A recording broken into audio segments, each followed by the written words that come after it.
because their names get blotted out because they thought that what they had inside of them was more important than what God was doing with someone else. God is dealing with something in the body that's hurting the body. When one part of the body hurts, the whole body hurts. But the whole body will go to the defense also, but it will also go to attack vigorously the thing that's hurt. Am I telling you the truth? I mean, contact a doctor. Ask him right now. Take this message to any doctor and say, man, that guy's telling the truth. Because I'm telling you the truth. I'm telling you the words that God's putting in my heart. So now we're resting and relying on the fact that God is all powerful and He has all power so that He can move mountains and open up the seas and stop rivers and split trees and create and form and transform. And He can do all these things and we love Him. Love Him, love Him, love Him. And then we, in defiance, we turn around and we curse our brothers or our sisters or our pastors or our leaders, and we will not submit or commit to submit to the true divine authority that God's put there. There's something wrong in our hearts if we keep exalting that thing above and against the knowledge of God. That's the very actual evidence of exalting oneself or one thing above the knowledge of God. That's the whole entire definition of Satan. One who exalts himself above and against the knowledge of God. And God says He's going to pull down everything that exalts itself above and against the knowledge of God. He's going to pull it down because our war is not with flesh and blood, but with the Spirit. And that Spirit has permeated the church. That Spirit is coming to try to come in there and identify with the bride and make the bride think, well, that's just me. I'm just wounded just like Jesus was. Let me tell you something. Jesus took all our wounds upon Him. And let me also tell you something else. When you see Him and you get to heaven, and I guarantee you're going to see this, you're going to look upon that palm and you're going to see the scars in that palm. You're going to see where He was pierced in His side because those wounds are there. He healed us of those wounds, but the memory of the scars the scars are still there. When you're in battle and you get a scar, your body heals itself, but the scar remains. Now we need to be healed of the trauma. There's trauma inside, and the only way that I know to do that is to come into the light or to expose yourself or to reveal yourself to all and say, will you please pray for me because I'm suffering from this? And when you humble yourself in that fashion, then God says, okay, now I can go to work. Because now the body doesn't have to attack that spot. Now the body could go to the defense of that spot. There's a difference between the body going to the defense of something that's hurting and the body attacking something that's a foreign object. Did you hear that? So you're either in defense or offense. And God clearly showed us that John, who was called a prophet in the spirit and power of Elijah, lost his identity because he was offended with God. Because he got offended, because it wounded him inside, that he went and did what God told him to do, which was to speak to a king, to rebuke the king, which was to speak to Herod. And he only did what God told him to do, and he got pierced for it. And now the sentence over him is death. And his whole life, he told everyone, I'm not the one. There's another coming after me. I'm the one sent to prepare the way. He indeed baptizes with fire. I baptize with water unto repentance for the remission of sins. He said, behold, the Lamb of God who takes away the sins of the world. So here's a prophet who sees things and he hears things. He's a prophet. We get mesmerized by prophets because they see things or hear things or they know things. You come into a meeting and someone says, your name is Carol. And you live on thus and thus a street. And we go, oh, and that's beautiful. But can I ask you a question? Didn't you know what your name was when you came to church that night anyway? Didn't you know what street you lived on? So we didn't really need that prophet to tell us that information. What we really did need was a prophet to move in resurrection power to resurrect us back to life because we've been hurt. And what we're doing is denying the power of God. We're denying the power of holiness. He said that we have a form of godliness, but we deny the power thereof. And what happened was John the Baptist lost his identity because he was prophesied and foretold by both Gabriel and Jesus. I don't think that Jesus lied about Moses. I don't think that Jesus lied about John. I don't think that Gabriel lied about Moses. I don't think that Gabriel lied about John. I don't think that they lied about either one of them. But both of them came in the same pattern, Jesus and Moses. Jesus was surrounded by his 12, the 12 tribes, leaders of the 12 tribes, and he was surrounded by the 70. Then he was surrounded by the 120. We also see the same pattern with Jesus. He was surrounded by his 12, and then he was surrounded by his 70 that he sent out, and then he was surrounded by 120. Same pattern, same Mosaic pattern. But this time, Jesus is not afraid to speak because he's coming to redeem what was in Moses' bloodline that was fearful to speak. God's coming to redeem in the bloodline of the tribes of Israel so that he could redeem what was taken away, which was the power. And that power is to resurrect from the dead and to make dead, to make alive and to make dead. The power of life and death is in the tongue.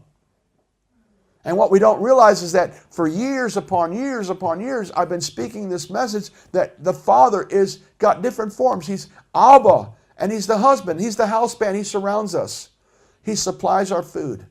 The husband goes to work. He goes away. He comes back. He supplies for the wife. He supplies for the kiddies. He's bringing the supply for the home. He said, I go to prepare a place. In the Jewish tradition, the husband would go and prepare a place for the bride who he's been betrothed to. And it would take him, are you ready for this? 2 or 3 years to build that house. That's 2 or 3 days. A day is as 1,000 years. 1,000 years is a day. So we know that after 2 or 3 days, the husband is going to return for the bride that he's been betrothed to. The bride that he's been betrothed to is not some wicked, violent person that breaks covenant every day. Not full of twisting, lying, deceiving, defiant spirits of rebellion. He's coming for a pure and spotless bride who has made herself ready. And the words of the prophets are written on subway walls and tenement halls. I read that one day, and when I did, I said, God, those words are echoing in my spirit, and I heard them. I sang them for years, but I finally heard the words. And God said, I opened up your ears to hear, and now I'm going to open up your eyes to see. He said, now turn to Deuteronomy, where I gave that prophet that song from. And I turned to Deuteronomy 32:2, and he said, let my teaching drop as the rain, my speech distill as the dew, as raindrops on the tender herb, and as showers on the grass. For I proclaim the name of the Lord.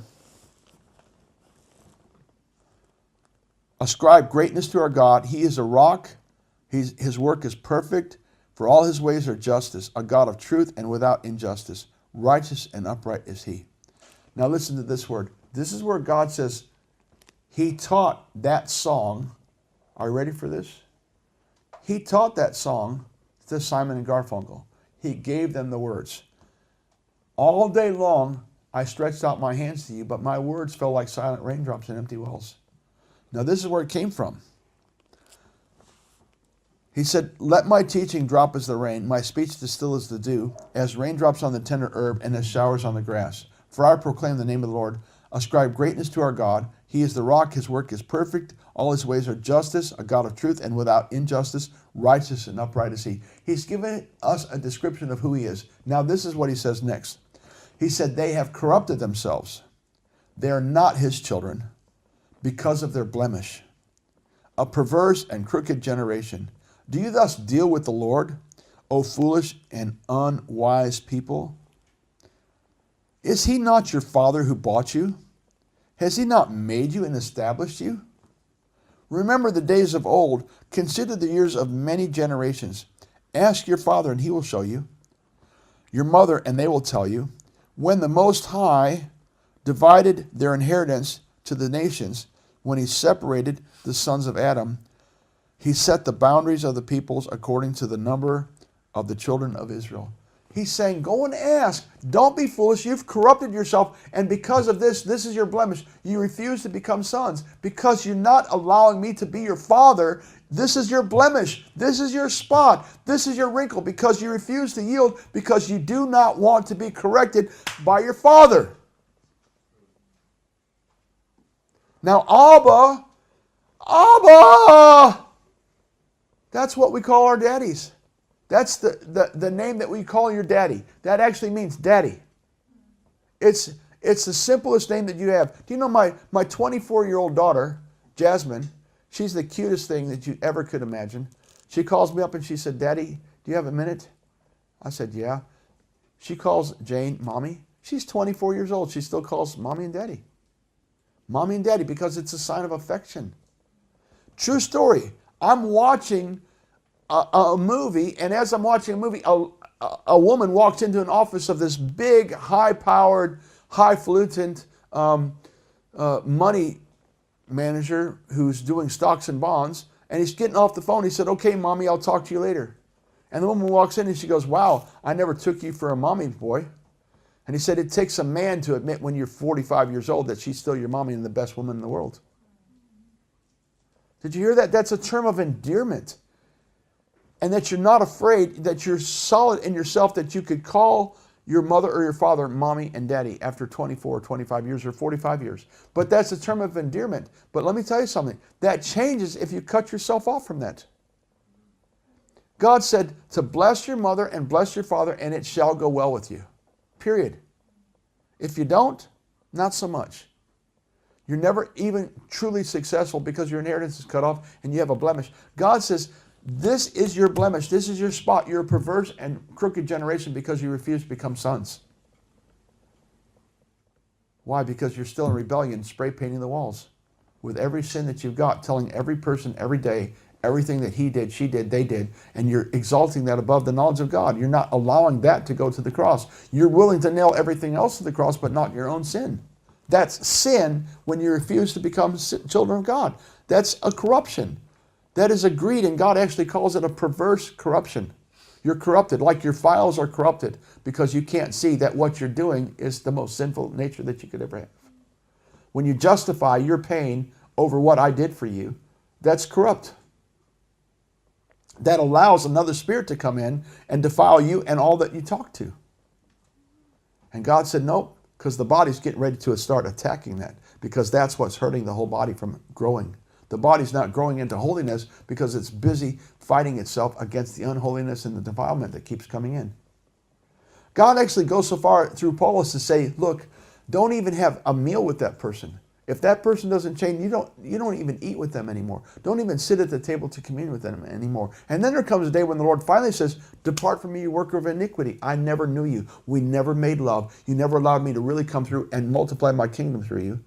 You only lifted up and exalted yourself and used my name. But didn't we cast out devils? Didn't we heal the sick and cleanse the lepers and raise the dead? And didn't you prophesy in our streets? Didn't you even prophesy to me? Depart from me, you workers of iniquity. I never knew you. We never made love. You only used my name. That's somebody that just has this knowledge and is going by gifting and not the word. And God says, I am the word, and my word doesn't change. John lost his identity, and Moses never could get delivered from his anger.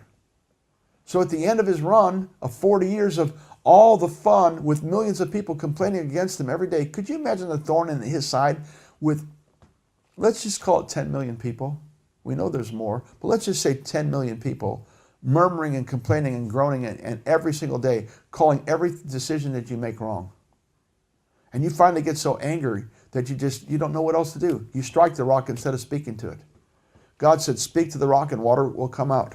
He tells Moses a second time, speak to the rock. Well, one time he tells him, strike the rock, and he struck the rock and the water came out. After he struck it and the water came out, that was the same as Jesus being struck and the water coming out. Then God tells him later, he said, now speak to the rock. But he was so angry at the people, he struck the rock. And when he struck the rock a second time, God was grieved, because now it meant that Jesus was going to be struck over and over and over for thousands of years, because Moses put it into motion through his anger. So here's the leader that God's chosen to bring into the promised land, who's a murderer and divorced. And he gets all the way to the border of the promised land, and God has to sit down with him one night and said, Mo, you can't go. But Lord, I've known you for 80 years. You translated me, took me into the future. I had all these spiritual experiences with you. I know, Moses, but I can't let you take this into there, because that can't go into the promised land. That anger has to be dealt with now. That unforgiveness has to be dealt with now. That disobedience has to be forgiven and dealt with now. You cannot take this into the promised land, because the promised land is a land of milk and honey, which is a return to the purity of the word and the sweetness of who I am. Sorry, Mo, can't go. I know that God cried with Moses that night. And I know that Moses cried when God told him he couldn't go. He could see it, and he'd been in there one time. See, you can't take somebody someplace you've never been. That's why it took Joshua and Caleb to take the children of Israel into the promised land, because they'd already put their feet on the land and been there. Pastors who have not had these experiences cannot take their flocks to this place because they've never been there themselves. They've never been to the cross themselves. They've never had the spirit of grace and supplication come upon them. They've never mourned for the one whom they pierced. They've not struck, they've not seen the blood, they've not struck, they've not been in the situations with God that others have. And so for that, true story, I don't want to repeat rumors and gossip, but I'm going to tell you something for the sake of this teaching. A true story. I spoke to a man today who overheard in his own church a pastor's wife that leaned over and said, "Don't have that man get up and speak anymore. He's too anointed." And so guess what? They had a sending away party, and they had flowers and a big crying ceremony so that they could send them out to some other place because they're too anointed. That's what God says is not going into the promised land. Amen. Amen. You cannot be doing the deeds of the Nicolaitans, which thing God hates. Nico means to conquer. Laitans means the laity. You cannot conquer the laity and have that same spirit of anger and control that Moses had and go into the promised land. As a matter of fact, God may just raise up a prophet to go and rebuke that pastor. I'm telling you something. Pastors, we're not immune from hearing from God in ways that we don't want to hear from Him.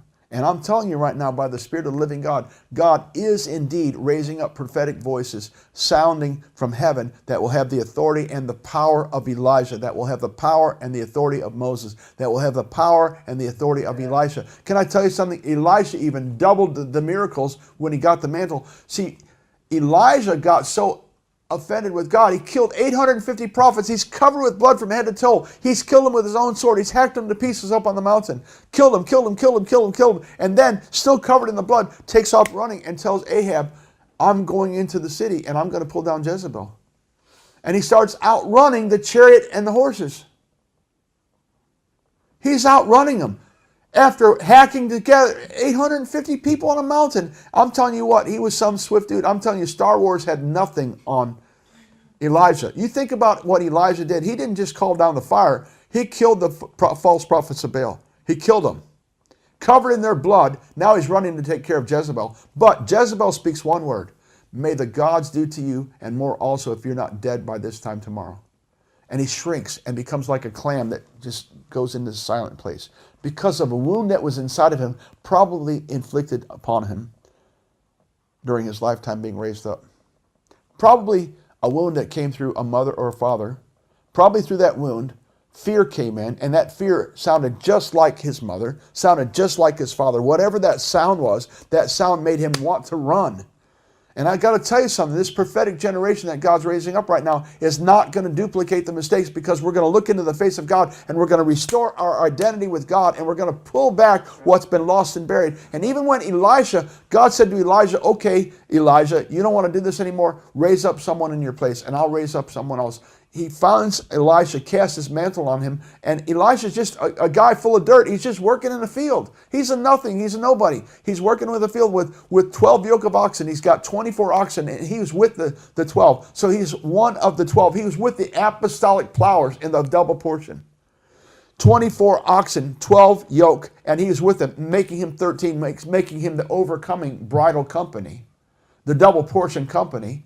And Elijah throws his mantle on him, and Elijah said, "Move on, but I got something I got to do first." He said, "What's that got to do with me? Do what you got to do." He goes and breaks the yoke on a yoke of oxen and boils them and kills them to feed his family.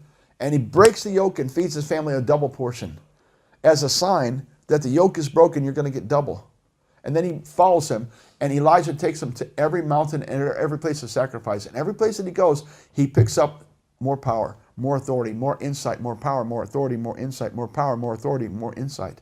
Until now he's out there performing double the miracles. He's raising up double, he's cleansing double, he's doing and performing double the miracles that Elijah did, because now there's a doubling of that anointing on the earth. I once heard Pastor Benny speak a word, and I was in his presence when he spoke it. He said, why are we settling for a double portion when God said we're going to do greater things than have even been written in this book? Why do we not cry out for 100-fold ourselves? Why do we not cry out for 1,000-fold? Why do we want to just settle for a double portion? But then Elisha dies having not fulfilled all the power that was given to him. Now he's thrown into a tomb, and I actually was just in the tomb in Jerusalem where he was at. I was actually in that tomb recently, and when I was in that tomb, they would take bodies and they would carve out little places in a cave, and they would stick the bodies in these little holes. And then they took a body and just threw it into there, and when they threw the body in there, that body touched the bones of Elisha and raised back up to dead from the life, raised up back to life from the dead. I said that wrong. He raised back up to life from the dead. And when he came back from the dead to life, it was because the power was still resident, and that power had not been passed on to the people because he lost his identity. His identity was buried with him in the grave in the same way that John the Baptist was going along. And they asked him, are you the one or should we look for another? He said, no, I'm not the one. He said, I'm not even worthy to loose his sandals. He had a low self-esteem image of himself. Yes, I'm preparing the way. Yes, I'm doing my job. Yes, I'm a priest. I'm fighting and fighting. And he gets offended from fighting all the priests. And the offense inside it is a mind-blinding spirit. He has to fight the priests. He has to fight the council. He has to fight the Pharisees, the Sadducees. He's fighting the rabbis. He's fighting everyone, trying to show who God is, who's coming. And then he turns around and says, you brood of vipers, who warned you to flee from the wrath to come? And with many other words, he exhorted the people. How'd you like to get that exhortation in church one night? You brood of vipers! That's how he said it too. He didn't say, you brood of vipers. He said it with the passion and the enraged, righteous indignation and anger that God puts inside of prophets. There's times when God just says, no soft-spoken words, no more. Do the work that I called you to do. And then we wrestle as prophets, we wrestle with God because we don't want to judge. We don't want to hurt somebody. We don't want to put something on somebody that we don't even want on ourselves. And God goes, if you're going to follow me and you're going to fulfill this course, then you're going to do this. Okay, Dad, let's go do it. But could we do it gently? Yeah, I'll let you correct it this time. But the next time, I'm going to judge it. Okay, Lord, but do I have to be the one that judges it? Yes. Because I've raised you up to do that. So here we are in this day and in this age, and God's going, all right, I sent John in the spirit and the power, that's the character and the power of Elijah, to turn the hearts of the fathers to the sons and the sons to the fathers. That's restoration. That's an anointing to restore relationship. But if you refuse it, then you're sons of disobedience. You're unwise and foolish if you rebuke that. If you defy yourself against what God has sent and put in your midst, the answer that God puts in your midst might be the very thing that you're defying. And then God goes, all right, that's enough. Now I got to judge it. Now my hand's getting hot. As I'm speaking this word, my whole hand's getting hot. It's turning on fire right now. Because I'm speaking the truth in love. And God's going, all right, now, you know what my hand feels like? My hand feels like after you've just spanked a child and your hand hurts after you spank the child. That's the heat that I feel in my hand, like I've just spanked a child of God. I feel that heat on this hand. I have spanked my children before. Yes, I have. And my hands burn, and it hurt my heart more to spank them than it did for them to receive the spanking. Because you don't want to do that. You don't want to hurt your children. You don't want them to be afraid of you. You don't want to judge them in anger. But then there comes a time when Abba, all over Israel, I'm in Israel, and I said Abba one day, and my landlord looked at me funny. He's like, who are you talking to? I said, my father. He said, but Abba is the name of Father. How did you know that? I said, because God is my Father. He said, but you were saying Abba in prayer. And I said, yes, I was crying out to my Father. He said, well, that would mean that you're his son. I said, well, something like that. Yeah, he is in me. The Messiah lives inside of me. And Jesus cried out, Abba, Father. That's synonymous with affection. Abba, Daddy, Mommy.